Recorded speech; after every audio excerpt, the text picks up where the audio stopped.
อันนี้เนาะใช้น่ะได้ยังกินนะเว้ย เขียนหน่อย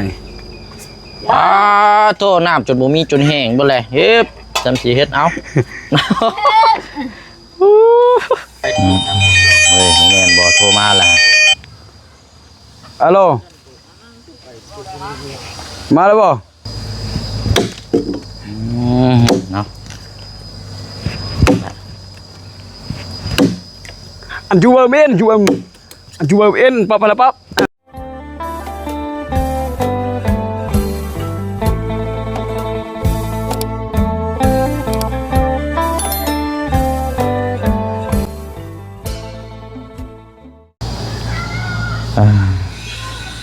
พี่น้องเนาะเปิดภาพมาเจอกันบรรยากาศยามเช้ากับทางหัวหน้าหน่วยเนาะทางอ้ายเจ้าชื่อในใดก่อนเขาเริ่มเลยไอ้หำเนาะเอ้ยพี่น้อยเนาะชื่อเดินกับบ่ชื่อเนาะ เอากะมาเบิ่งน้ำกันเนาะพี่น้องเนาะสำหรับทางที่ดินที่ทางของทางน้องป๊อปหลังจากบัวระบัดมั่งเนาะหืนครัวแล้วก็ต้นไม้ต้นตอกพี่น้อยตัดแต่ว่าเนาะเสร็จต่อไม้ยาวหันมันดดมันสิแก่ออกไปไล่บ่อ้ายก็จะได้ปรับไทยไปนี่เบ่เลยแล้วนี่พี่น้อยเนาะเอาเนาะเดี๋ยวพูดคุยเบิ่งน้ำกันเนาะมื้อนี้ก็สิเดินทางเข้าไปตาดสะแลนมื้อนี้พี่น้องเนาะเขตของทางพ่อน้องไก่พาเราไปอีกมื้อนี้กับพี่น้องเนาะเฮ็ดจังใดพี่น้อยเฮาได้ติดตามเบิ่งน้ำกันแต่แรกๆแล้วก็อยากฮู้อยากเหตุผลเนาะว่าเป็นจังใดมาจังใดอาสาพาเราไปอีกมื้อนี้กับพี่น้องเนาะพร้อมทั้งคณะญาติพี่น้องเรามื้อนี้กับพี่น้องเนาะกราบทักทายสบายดีและสวัสดีพ่อแม่พี่น้องเบิดสุขุสุคนนะพี่น้องเด้อเนาะพบเจอกันอีกคือเก่าคือเดิมเนาะเมื่อคืนนี้ก็ฟ้าฝนตกตกแห้งแล้วก็ฟ้าเดือมบ่มาพี่น้องไฟฟ้ากระลับหลายเทื่อหลายที่จนว่าโอ้เอาเรื่องอยู่พี่น้อยเนาะตกลงแล้วก็ใครอยู่มันเย็นบาดนี้มาถามเบิ่งก่อนเนาะโดยทางอันเจ้าของเฮือนมันบ่อยู่สมบ่อ้ายเราไปใช้ก็เบิ่งเลยมีไม้ก่อนฮะจะเข้าขึ้นนี่บ่น้องป๊อปไปใช้น้องป๊อปไปอยู่ดงเลยเอาสบายดีเด้อแม่น้องป๊อปให้พี่น้องเราไปใช้ก็ไปอยู่ฮันเวียดไปอยู่ไปขายเครื่องให้เวียดเด้ไปรับจ้างเวียดไปเฮ็ดงานของเราไปเห็นบ่แม่นแหละไปสอนหมู่ได้หมู่อยู่นำกันเลยวิธีขายวิธีอะไรหมู่รู้จักขายไปให้คำแนะนำเนาะคำแนะนำให้หมู่แนะนำขายเครื่องขายของราคาเท่านั้นเท่านี้ราคามีบอกราคาเขาก็ไปที่เช่าที่ตัวนี้ก็หากะ7 โมงอันนี้หน่อยเนาะบริษัทบันไดหรอกวัน7 โมงยังแล้วเข้าไปแต่เช้านี้ก็ยังค้างเบาบุญจะมาเช้านี้วันนี้อันทั้งเรื่องปั๊บอันนี้ได้สาธารณน้องป๊อปออกมาก็คือปั๊บเลยแล้วบ่เป็นสิปั๊บมื้อนี้บ่ไอ้บอกเราบ้านแล้วว่าสิได้จะให้มาวันนี้ก็เราสิมาจังหน่อยบ่ทางน้องป๊อปเราก็เฮ็ดเวียกด้วยว่าเราบ่ได้มาเบิ่งนำบ่ซะไปเป็นนี่บ่เอ้ยได้เอากับเราแล้วก็ได้คือว่าแล้วจะมาทีมงานคุยกันกับเราแล้วบ่จังเนาะจะไปมาช่วงพักเบรกช่วงเที่ยงบ่จักกันกะเป็นบ่เฮิงหรอกอันนี้น่ะบ่เกิน20 นาทีหรอกแม่นแหละมันยากแต่คันว่ายากก็ยากแต่โพสนั่นแหละนั่นแหละบ่หลายปานใดแล้วจ้านรถอยู่ใช่ไกลอยู่บ่รถแท็กเตอร์อยู่ใช่อยู่บ้านไหนอยู่บ้านเก่งคำนี่มันเก่งคำโดยบริไกลเนาะบริไกลวันใดหรอกจังไรเรามาให้หน่อย8 โมงอยู่หน่อยลงอันอยู่ลงไปเราจะใช้มือบ่แม่นนะบ้านกงบังคามเด้ใกล้ๆบ้านพออายุเด้เจ้าเดียวกันครับมันไปเฮ็ดให้ทั้งอาเจืองนะมันเจ้าเดียวกันจังหน่อยก็มัน มาเบิกได้นี่เนาะอันนั้นพื้นไผสารกองใหญ่ๆนี่ เพิ่นเฮานี่แหละ มันบ่ติดบ่ของเจ้า บ่เวทอะไรเขาอยู่ปัดแบบนี้เด้ บ่ได้ย้ายบ่ ได้ พื้นเจ้าน่ะบ่ย้ายหรอกบ่ ถึงง่ายก็ง่ายแล้วอันที่ถึก ย้ายแล้วก็เมื่อยแล้วเนาะ แดนนักแดนดินเนี่ยก็ยังมาฝังอยู่ใต้ตลาดเพื่อนเราแหละพี่น้องวันนี้บัดตอนนี้บ่ยังแก่ย่ายอยู่กับบ่ได้เนาะ เป็นชามเหลี่ยมเด้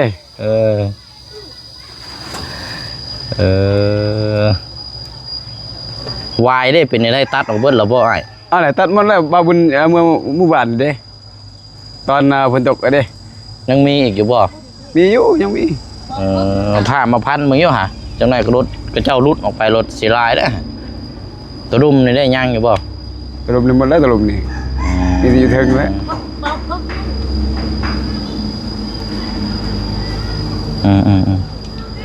เฮ็ดกินอันนี้เนาะใช้น่ะได้ยังกินนะเว้ย เขียนหน่อย โตน้ำจนบ่มีจนแห้งบ่เลยเฮ็บจำสิเฮ็ดเอา ใหม่หมอแหละ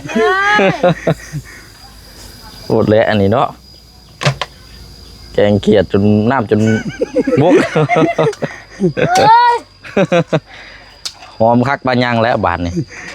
หอมทางมอแล้วหอมเลย นับจุ่มเข้าไปอีกไผ่นั่นนึง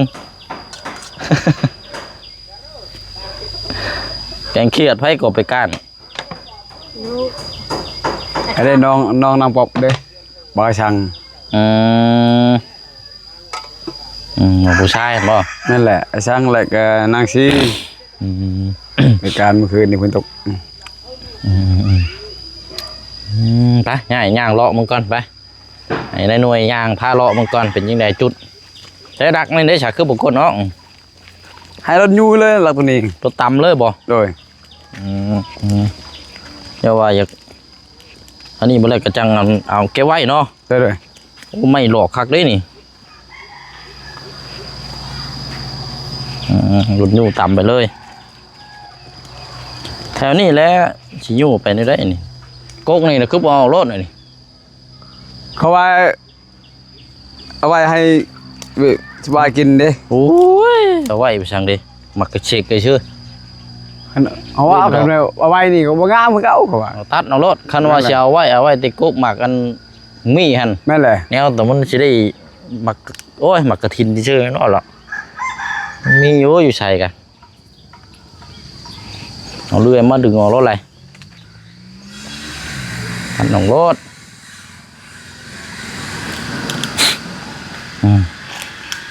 รถมาจังหน่อยก็เฮาสิไปเอาแล้วนางปอบนี่จักเขาจะได้แบบใด จังหวะแล้วมันต้องให้ในน้ำบอกอันผู้เขาปรั๊บเด้ แม่นแหละ จังน้อยบอกบ่เป็นเขาเฮ็ดขี้ร้ายเลยไปโทษเขาบ่ได้เด้ แม่นแหละ มองไหนมันดีมันงามกับปาดไปหน่อยเนาะ แม่นแหละ นี่บางนัดบางแอดนี่คันว่าบ่ปลูกก็ท้ายเอาไว้รถ บ่บางนัดนี่ให้แม่เราเอาไว้ก่อนจ้ะ ให้เขาเจ้าไทยกวดไปรถ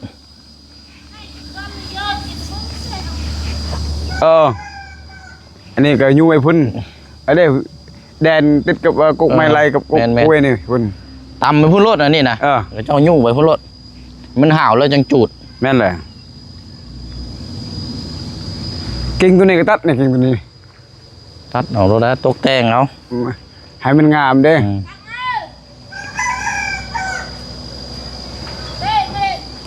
บ่ยาวๆนะมันสิยุ่งมาได้อยู่บ่นั่น เอาจังได๋เฮาตัดให้ก็ได้หั่น บ่เฮาเว้าถึงที่เชิญรถมันสิยุ่งได้อยู่บ่หั่นนะเจ้าคิดว่ามันสิยุ่งได้อยู่บ่ ได้ คันรถยุ่งได้ก็ง่ายเนาะ ทุกในออนแบกเนี่ย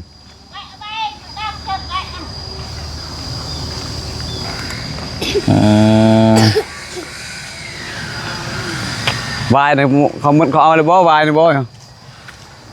อันนี้ชาบ่วายเนี่ยบ่ เบิดแล้วเนาะอาจจะเบิด ยัง แล้ว อยู่ยังก็บ่ลายหรอกเนาะ แม่นยังบ่ลายแล้วยังแต่น้อย บ่ลายหรอก ยังแต่อยู่ในแหละ โอ้โหเพื่อสิตำพ่นนี่ลงกันถือว่าโอ้นักเติบอยู่เนาะ หนักแล้ว ใช้เวลาเติบอยู่ มันเถอะ เวลาเขาตำนี่ให้เขาอยู่ก่อน อยู่ปะก่อนนี่วายนี่กูบอกวายนี่ไปอยู่ให้พุ่น แม่นแหละ ยานถึกน้ำเด้ถึกตีนถึกอย่างน้ำนี่ก็ตายแล้ว จะคือเก่า เชฟปีเรียนเนาะ อันนี้คือการให้เราอันใหม่ก่อนแล้วสิ่งแป้นก่อนจึงจะให้เราปรับให้ ว่านะนี่ก็เจ้ามาเนี่ยกันคันวันหนึ่งเอารถมาแต่พุ่นเขาเจ้าต่ำมาพี่เลยแล้วแหละ แม่นเลย ไล่ต่ำมาพี่เลยกัน เวทเอาไปเป็นนอนดูหลับ ตัวนี้นะ ยิงแต่เนี่ยเรียวเจาะเวทเอาดู เฮ้ยแม่นบ่โทรมาแล้ว ฮัลโหลมาแล้วบ่มาจังได๋ซื้อเฮาให้เฮาบัตรนึงเด้อ 10,000 เด้อซื้อบัตรให้เลยเฮามีบัตรโทรศัพท์แล้วนี่ เจ้าของรถบ่ แม่นแหละเขามาจังได๋ กำลังมาบ่ บางมาแล้ว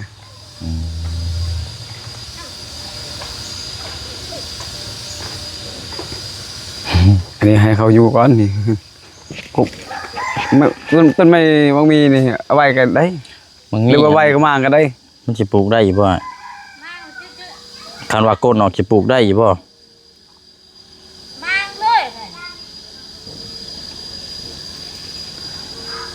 มางก็ได้บ่มางก็ได้แหละ มึงมีนะ ให้ช่วย มาเอารถบ่ต้องเอาไว้หรอกให้มันแปลนรถ ขึ้นมางก็มางเลย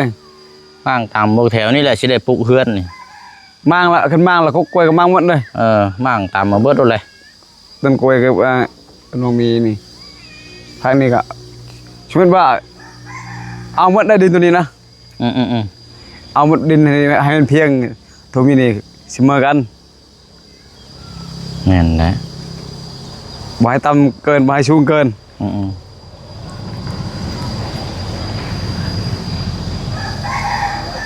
เอาเนาะกำลังเดินทางมา2 ล้านเท่าไรก็ 2 ล้าน 2 ล้านกับ300,000กีบ 3โดย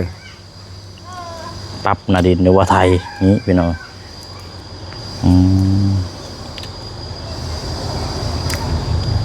ได้ไป2,000บาทบ้างมันบาทบ่ 2,000 2,000 3,000 กว่าบาทเป็นเงินบาทก็ 3,000บ่ 3,000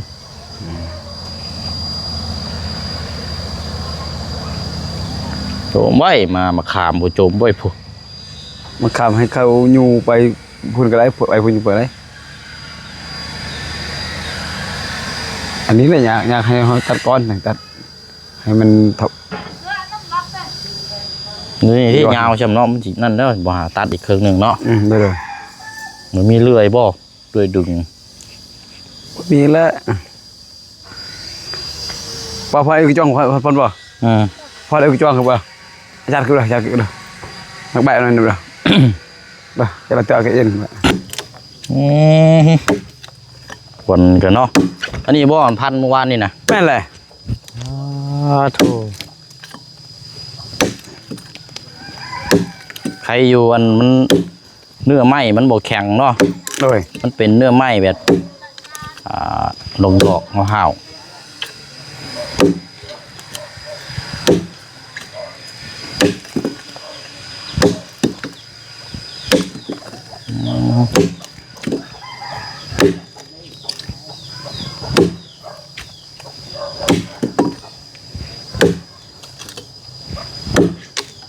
ไม่ยังก่อจะห้องอันนี้ได้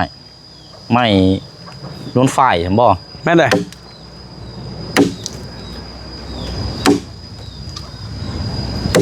ภาษาเราทางเอิ้นว่าเจ้า ฮะ เจ้า ลงเจ้า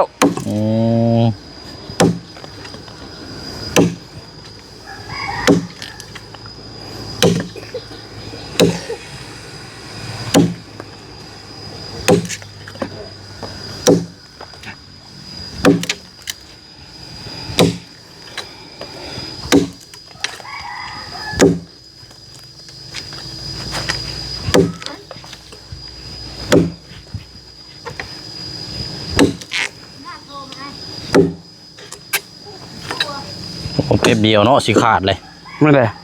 อืม น่ะพวกยูกันไป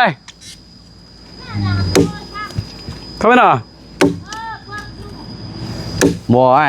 เจ้าเล่นไปแบบว่าคือไปหาเวียกจังซี่นี่เพิ่นอันทั้งเจ้าของรถก็ให้ค่าข้าวต้มขนมเจ้าอยู่บ่เพิ่นให้อยู่บ่จักจิบจักเช้า บ่แหละ ฮะ บ่แหละ เอ้าเจ้าบ่ได้ถามบ่เนาะเพิ่นบ่ซะ บ่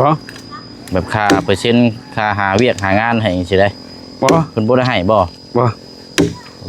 ถามดิ หางานให้แล้วก็เอานำแล้วจัก100,000 200,000บ่ได้บัตรเติมเงินบ่ว่าเพิ่นสิบ่ให้ อันได้เวียกชวนเราเวียกเขาเองเด้เรียกหมู่ก็ เวียงเฮาเองใช้ของลูกหลานสิดอก นั่นแม่นแหละ ของลูกหลานเฮาหาซอยเพิ่นแต่ว่าเอาก็บ่ได้เติมบัตรเติมเงินให้แล้วบ่เจ้าบ่เว้านำบ่เจ้าต้องเว้านำแม่หางานบ่สิบเช้านี่เอาแหละพอได้ซื้อขนมให้ลูกกินเพื่อนอยู่ซ่านค่าเปอร์เซ็นต์บ่ขี่รถไปรถมาอยู่เอารถเลยเอานำรถแท็กเตอร์นะ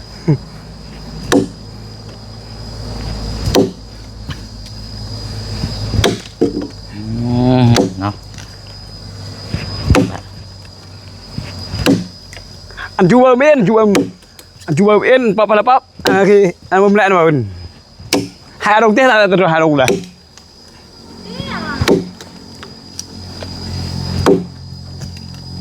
ได้แล้วบ่ cái gìขาดเลย ได้สิขาดเดี๋ยวเนาะแป๊บเดียว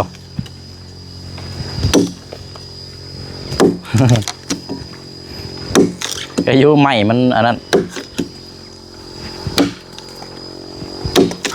เคยข้างใช่เจ้าเนาะ hoàng quả không khởi đấy เห็นเวียกข้างใช่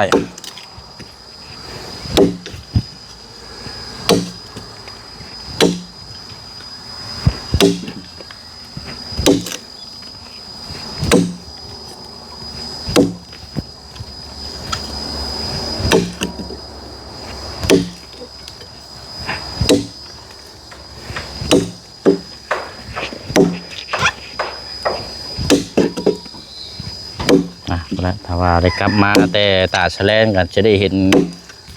ปรับงามเลยแล้วบัดนี้ เห็นก่อนพากันเก็บไปเนาะอ้ายเนาะ đây rồi เศษไม้เศษตอกหั่นแหละเฮ็ดไปพุ่นละ mìnhไปta sẽ lênบ่ แม่นเฮาสิเข้าไปพุ่น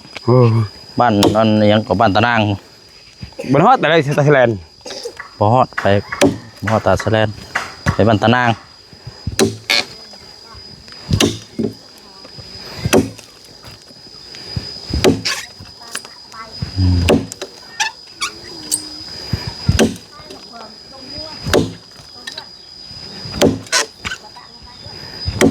ใช่ขาดแล้วบ่โมนี่บ่ไอ้ ơi โมนี่บ่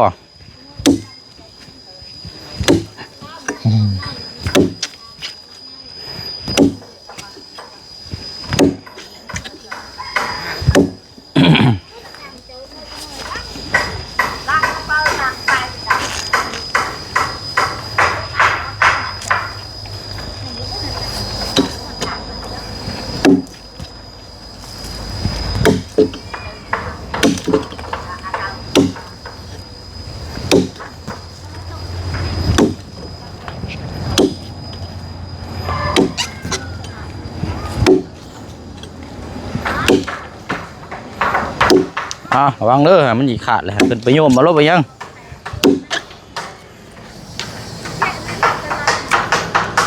โยมมาลบไปยังไงระวังเด้อ nhàng đâu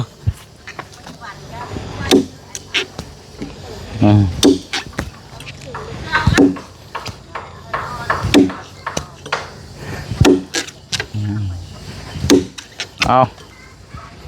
เฮ็ด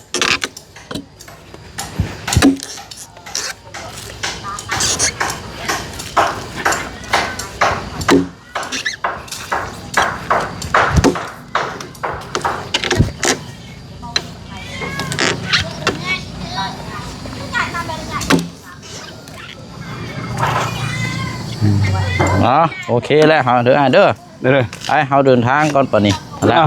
อย่างไรก็เดียวบัดมายันพุ่นแหละเกี่ยงก้อยแล้วบัดนี้เนาะ เด้อ อืมไปเอาละพี่น้อง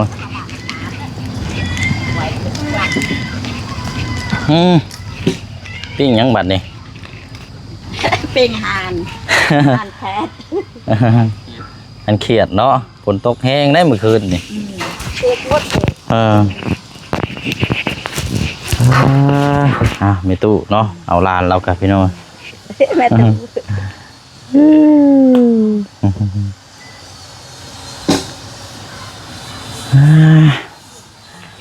ไปเอาละเนาะเดี๋ยวมาแต่พี่น้องมาแต่บ้านตะนางอันนี้ก็จะแล้วพอดีแล้วบัดนี้ ตะนางนั่นมาเฮือนกระดองคอยพี่กระถุก เขาสิเข้าไปบ้านตะนางพุ่น อันเจ้าเจ็ดมือมาดอนเจ้าน่ะชื่อเลยดอนกระดองมาดูได้ โดย กระถุกถุก เอาและเนาะ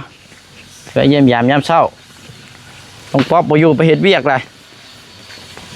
หรือว่ายังสิมาอยู่บ่ต้องป๊อป ว่าไปเรียกอะ ถามมื้อ